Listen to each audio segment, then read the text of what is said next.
भजमन नारायण नारायण नारायण लक्ष्मी नारायण नारायण नारायण विष्णु नारायण नारायण नारायण भजमन नारायण नारायण नारायण श्रीमन नारायण नारायण नारायण विष्णु नारायण नारायण नारायण लक्ष्मी नारायण नारायण नारायण श्रीमन नारायण नारायण नारायण भजमन नारायण नारायण नारायण श्रीमन नारायण नारायण नारायण भजमन नारायण नारायण नारायण। बोले सत्यनारायण भगवान की जय।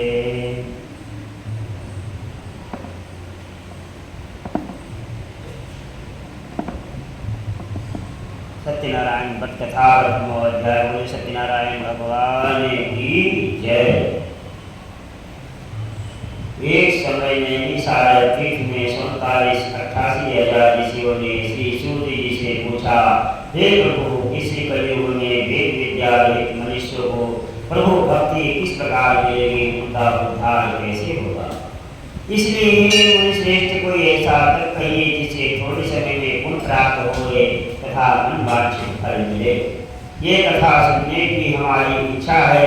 सर्वशास्त्र गाथा श्री सूत जी बोली, हे वैष्णव को आप सबने सर्व प्राणियों के हित की बात पूछी है। अब मैं उस श्रेष्ठ भक्त को आप लोगों से कहूँगा जिस भक्त को नारद जी ने लक्ष्मी नारायण जी से पूछा था। और श्री लक्ष्मीपति ने मुनि से नारद जी से कहा था, जो ध्यान से सुनो। एक समय योगी नारद जी दूसरों के हित की इच्छा से अनेकों लोक में घूमते हुए विप्रलोक में आ पहुंचे।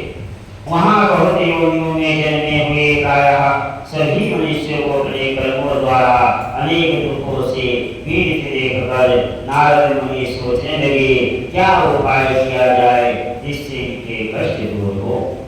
ऐसा मन में सोचकर विष्णु लोक हो गए। वहाँ श्वेत वर्ण और 4 भुजाओं वाले इस नारायण को जिनके हाथों में शंख चक्र गदा और वदन था, वनमाला पहने हुए थे, उनको बार बार नमस्कार करने लगे। नारद जी स्तुति करने लगे और फिर विष्णु भगवान कहते हैं, हे मुनि श्रेष्ठ, नारद तुम्हारा किस लिए आगमन हुआ, आप अपना कारण बताओ। ये सब उसको नारद मुनि कहते हैं, हे प्रभु, मृत लोक यानी पृथ्वी लोक में जो मनुष्य जन्मे हुए हैं वो अपने कर्मों द्वारा बहुत दुखी हो रहे हैं। आप कोई ऐसा उपाय बताइए जिनकी जो यह मनुष्य है पृथ्वी पर अपने कष्ट भोग रहे हैं, इनका थोड़ा प्रयत्न करें और इनका कष्ट दूर हो। ऐसा कोई उपाय बताओ। फिर भगवान विष्णु नारद जी से कहते हैं, हे नारद ने मनुष्यों की भलाई के लिए बहुत अच्छी बात पूछी है। मैं उस श्रेष्ठ भक्त को तुमसे कहता हूँ जो गुण देने वाला और स्वर्ग और मनुष्य लोक में एक परम दुर्लभ भक्त है। आज मैं प्रेम वश होकर तेजी से कहता हूँ, सत्यनारायण का व्रत अच्छी तरह विधान पूर्वक सुन और व्रत करने के बाद सभी प्रकार के सुख शांति भोग कर मनुष्य जो है अंत समय वैकुंठ धाम को जाता है। श्री भगवान के वचन सुनकर नारद मुनि बोले, इस व्रत का क्या फल है, क्या विधान है और किस दिन इस व्रत को करना चाहिए, सब कुछ कहो। भगवान बोले, तुम सुखादि को दूर करने वाला, धन धान को बढ़ाने वाला, सौभाग्य तथा संतान को देने वाला, सभी स्थानों के विजयी करने वाला, भक्ति और श्रद्धा के साथ किसी भी मनुष्य सत्यनारायण के शाम के समय ब्राह्मण और बंधुओं के साथ धर्म बनाए होकर पूजा करे। भक्ति भाव से सवाए नवे केले का फल होगी। दूध पर गेहूं का चूर्ण लेवे, गेहूं के भाव में साची का चूर्ण लेवे, शक्कर तथा गुड़ लेवे और सभी भक्षणीय पदार्थ जमा करके सवाई पर अर्पण कर देवे। बंधुओं सहित भोजन करावे, भक्ति के साथ स्वयं भोजन करे, नित्य गीत आदि का आचरण कर सत्यनारायण भगवान को स्मरण समय व्यतीत करे। इस तरह व्रत करने पर मनुष्य की इच्छा निश्चय पूरी होती है। विशेषकर कई काल में भूमि पर मोक्ष का एक सरल उपाय है। बोले सत्यनारायण भगवान की जय। श्रीमन्नारायण नारायण नारायण भजमन नारायण नारायण नारायण सत्यनारायण नारायण नारायण लक्ष्मी नारायण नारायण नारायण। बोले सत्यनारायण भगवान की जय। दूसरे अध्याय में सूर्य जी बोले, हे ऋषियों, जिसने पहले समय में जगत को किया उसका इतिहास कहता हूँ, ध्यान से सुनो। सुंदर काशीपुरी नगरी में एक निर्धन ब्राह्मण रहता था। भूख और प्यास से बेचैन हुआ नित्य पृथ्वी पर घूमता था। ब्राह्मणों को प्रेम करने वाले भगवान ने ब्राह्मण को दुखी देखकर बूढ़े ब्राह्मण का दूध उसके पास आदर के साथ पूछा, हे मित्र, नित्य ही दुखी हुआ पृथ्वी पर क्यों घूमता है? इसलिए ब्राह्मण ये सब मुझसे कहो, मैं सुनना चाहता हूँ। ब्राह्मण बोला, मैं बहुत निर्धन ब्राह्मण हूँ, भिक्षा के लिए पृथ्वी पर फिरता हूँ। हे भगवान, यदि आप इसका उपाय जानते हो तो कृपा कर कहो। बिल ब्राह्मण बोला, सत्यनारायण भगवान मनवांछित फल देने वाले हैं, इसलिए ब्राह्मण उनका पूजन कर, जिसके करने से सभी दुखों से मनुष्य छूट जाता है। ब्राह्मण को सारा व्रत का विधान कराकर भगवान जो सत्यनारायण बूढ़े ब्राह्मण के रूप में आए थे वहां से अंतर ध्यान हो गए। जिस व्रत को बिल ब्राह्मण ने बतलाया है मैं उसको जरूर करूंगा, ऐसा सोचकर उसे रात में नींद भी नहीं आई। सवेरे ब्राह्मण उठा तो भिक्षा करने के लिए चला। उस दिन उसको भिक्षा में बहुत सा धन मिला और उसे धन को इकट्ठा करके वो ब्राह्मण सभी भगवान की सामग्री इकट्ठा किया और भगवान को अर्पण करके बंधु बांधवों के साथ उसने सत्यनारायण का व्रत और पूजन किया। उस व्रत और पूजन के प्रभाव से ब्राह्मण भी जो है सभी प्रकार कष्टों से छूट गया और भगवान की कृपा से अंतकाल तक सुख होकर श्री वैकुंठ धाम हो गया। जो भी सत्यनारायण व्रत करेगा सभी प्रकार से कष्ट दूर होंगे, सुख शांति प्राप्त होगी और अनेक प्रकार जीवन में खुशहाली आएगी। एक समय वो ब्राह्मण धन ऐश्वर्य के अनुसार भगवान सत्यदेव का व्रत कर रहा था। उसी समय ये लकड़ी बेचने वाला लकड़हारा आया। बाहर लकड़ियों को रखकर वो भी मकान में घर के हाथ देखा, वहाँ सत्यनारायण की कथा चल रही है। लकड़हारे ने कथा सुनी और प्रसाद ग्रहण किया। प्रसाद ग्रहण के बाद उसने भी ब्राह्मण से प्रश्न किया, हे प्रभु, आप ये किस लिए कर रहे हो? ब्राह्मण कहता है, हे प्रहरी, ये मैं भगवान सत्यनारायण का व्रत कर रहा हूँ। इनकी ही कृपा से मेरे यहाँ धन धान्य की वृद्धि हुई है और अनेक प्रकार मेरे यहाँ खुशहाली आई है। लकड़हारा बोला, हे प्रभु, आप मेरे को ये सब बताइए, क्योंकि मैं भी गरीब हूँ, मेरे पास भी कोई धन नहीं है और मैं इस व्रत को और सत्यनारायण के इस व्रत को करूँगा तो भी मेरा कल्याण होगा। लकड़हारा भी सभी प्रकार के जो सामग्री और पूजन का और संकल्प साची बात करके और बताकर उससे ब्राह्मण से समझ के अपने घर गया और उसने भी संकल्प किया कि जो मुझे ग्राम में लकड़ी बेचने से कल धन मिलेगा उसे मैं सत्यदेव का व्रत और पूजन करूंगा। रात को नींद नहीं आई, लकड़हारा उठाकर सूर्य चला और उन लकड़ियों को बेचने के बाद जो उसको धन मिला, चौगुना मिला, उस लकड़ियों के पैसे से उसने भगवान सत्यदेव का जो भी है सामग्री इकट्ठा किया, भाई बंधुओं को बुलाया और भगवान को जो है अर्पण करके और उसने सत्यदेव का पूजन और व्रत किया। उस व्रत के प्रभाव से लकड़हारा भी धन पुत्र से युक्त हुआ और अनेक प्रकार से जीवन में खुशहाली जीवन बिता के और वैकुंठ धाम हो गया। इसलिए सत्यनारायण व्रत कथाया द्वितीय अध्याय। बोले सत्यनारायण भगवान की श्रीमन्नारायण नारायण नारायण श्रीमन्नारायण नारायण नारायण लक्ष्मी नारायण नारायण नारायण श्रीमन्नारायण नारायण नारायण। तीसरे सूर्य जी बोले, आगे की कथा कहता हूँ, सुनो। पहले समय में ठाकुर नाम का एक बुद्धिमान राजा था। सत्यवक्ता था, क्षत्रिय था, प्रतिदिन देवस्थानों को जाता था, गरीबों को धन देकर उनके कष्ट दूर करता था। उसकी पत्नी कमल के समान मुख वाली और सती साध्वी थी। भद्रशिला नदी के तट पर उन्होंने सत्यनारायण देव का व्रत किया। उस समय से वहाँ एक साधु प्रेस आया। उसके बाद व्यापार के लिए बहुत सा धन था। नाव किनारे ठहराकर राजा के पास गया और राजा को व्रत करते देखकर विनय के साथ पूछने लगा, हे राजन, आप भक्ति चित्त से क्या कर रहे हो? मेरी सुनने की इच्छा है, इस बार मुझे बताइए। राजा बोला, हे साधु, हमारे पास ये जो कथा कर रहे हैं, ये पुत्र प्राप्ति के लिए कर रहे हैं, ये भगवान सत्यनारायण का व्रत है, उसी का पूजन किया जा रहा है। राजा के वचन सुनकर साधु कहता है, हे प्रभु, हे राजा, मुझे भी बताइए, क्योंकि मेरी कोई संतान नहीं है। मैं आपकी कथानुसार भगवान सत्यनारायण का व्रत करूंगा तो संतान निश्चय होगी। राजा से सभी विधान सुनकर साधु व्यापार से निवृत्त होकर आनंद के साथ अपने घर गया और अपनी स्त्री जो थी लीलावती से सभी कथा बताई जो संतान प्राप्ति की है सत्यनारायण भगवान की, और कहा, जब मेरे यहाँ संतान होगी तो मैं सत्यनारायण का व्रत करूंगा। और ऐसा करने के बाद में भगवान की कृपा से लीलावती जो उसकी पत्नी थी उसी दिनों में गर्भवती हुई और 10वें महीने में एक सुंदर कन्या का जन्म हुआ। कन्या का नाम रखा गया कलावती। कलावती इस तरह बढ़ने लगे जैसे शुक्ल पक्ष का चंद्रमा बढ़ता है, तो इसलिए उसका नाम कलावती रखा गया।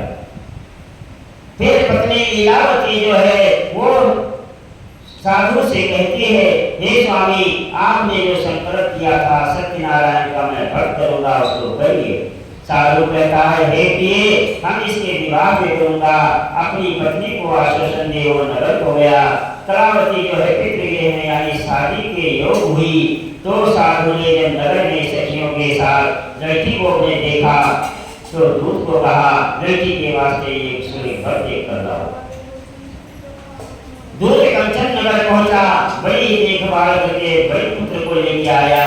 साधु ने अपने भाई बंधुओं से प्रसन्नचित्त होकर कलावती यानी अपनी बेटी का विवाह उस लड़के के साथ तो कर दिया, लेकिन विवाह के समय भी सत्यनारायण का व्रत करना भूल गया।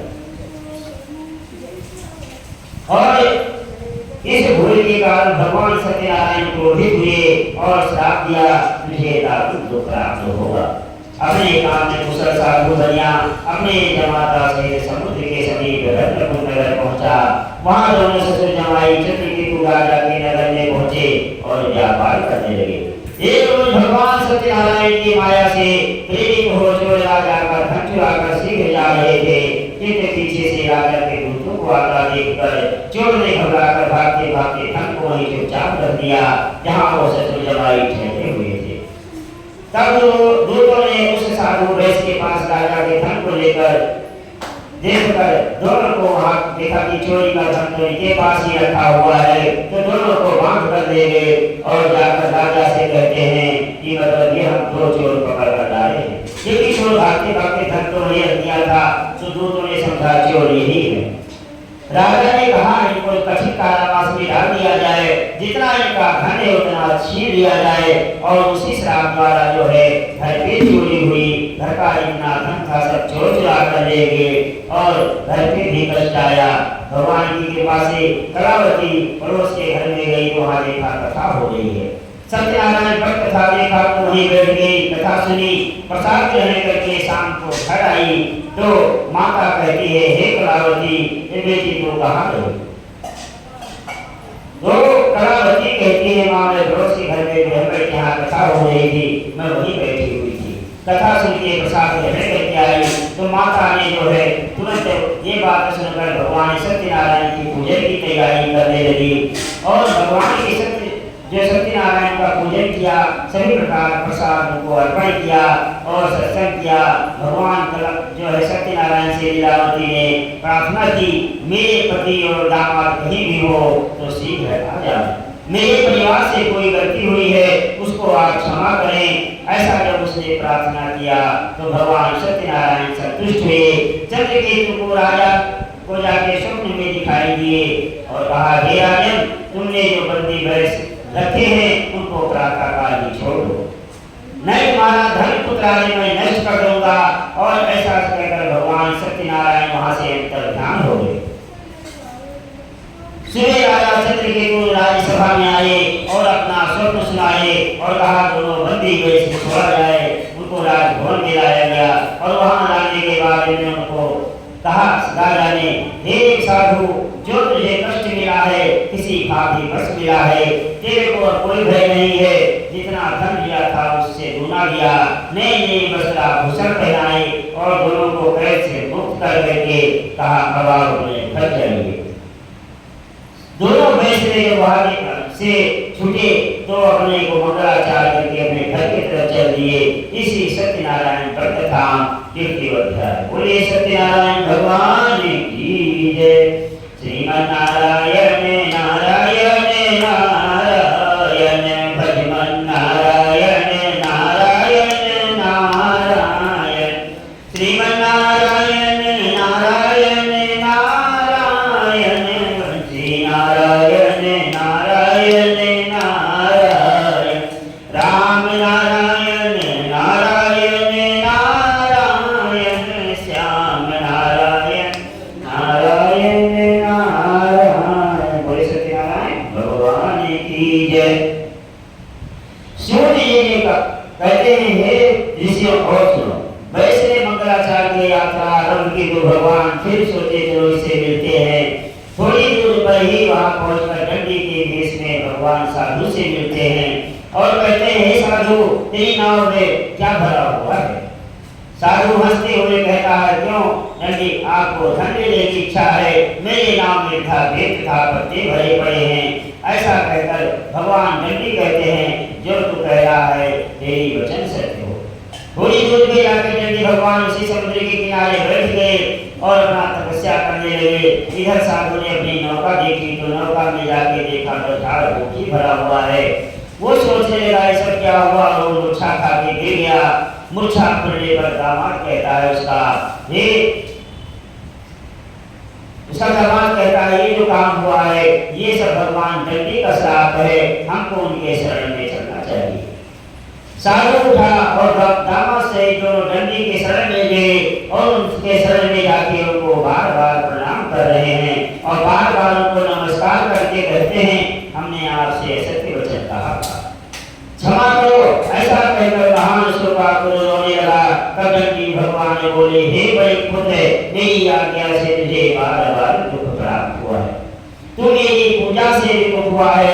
साधु बोला, भगवान आपकी माया से मुझे ब्रह्मा आदि को आपको नहीं जान सकते, तो मैं कैसे जान सकता हूँ? आप प्रसन्न होइए, सामर्थ्य के अनुसार आपकी पूजा करूंगा, मेरी रक्षा करो, मेरी रक्षा करो। पहले के समान नौका में धर दो। उनके भक्ति वचन सुनकर भगवान प्रसन्न हो गए, उसकी इच्छा अनुसार भक्ति कर अंतर्ध्यान हो गए। तो उन्होंने नाव पर आकर देखा नाव धन से भरपूर है, फिर भी भगवान सत्यदेव का उन्हें पूजन किया और साथियों से वो अपने नगर को चले। जब अपने नगर को चले तो नगर के निकट जब पहुंचे तो दूत को घर भेजा। दूत ने जाकर घर पर ये समाचार सुनाया कि साधु अपने दामाद से नगर के समीप आ गए। उसी समय लीलावती जो है सत्यनारायण की पूजन कर रही थी और पूजन करते समय उसने बेटी से कहा, हे कलावती, तू भगवान सत्यनारायण का कार्य खोल कर किया ना, मैं अपने पति को दर्शन करने जाती हूँ। नहीं, कलावती भी पीछे से वहीं पर सब कार्य छोड़कर और अपने पति के दर्शन हो गई। वहां जाके देखा तो उसका पति नाव से पानी में डूब गया। इस तरह नौका को डूबा देख और कन्या को रोता देख साधु भी दुखी हुआ।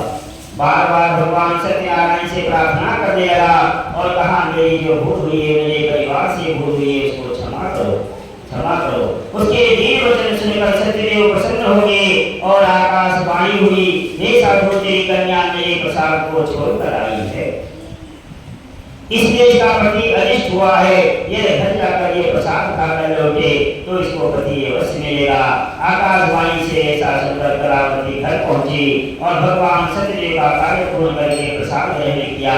फिर आके अपने पति के दर्शन किए और वैसे परिवार जो है प्रसन्न हुआ और फिर साधु ने बंधु बांधवों के सहित सत्यदेव का विधि पूर्वक पूजन किया। उस दिन से हर पूर्णिमा और संक्रांति को पूजन करने लगा। फिर इस लोक का सुख भोग कर वो स्वर्ग लोक हो गया। इसी सत्यनारायण व्रत था चतुर्थोध्याय में सत्यनारायण भगवान की।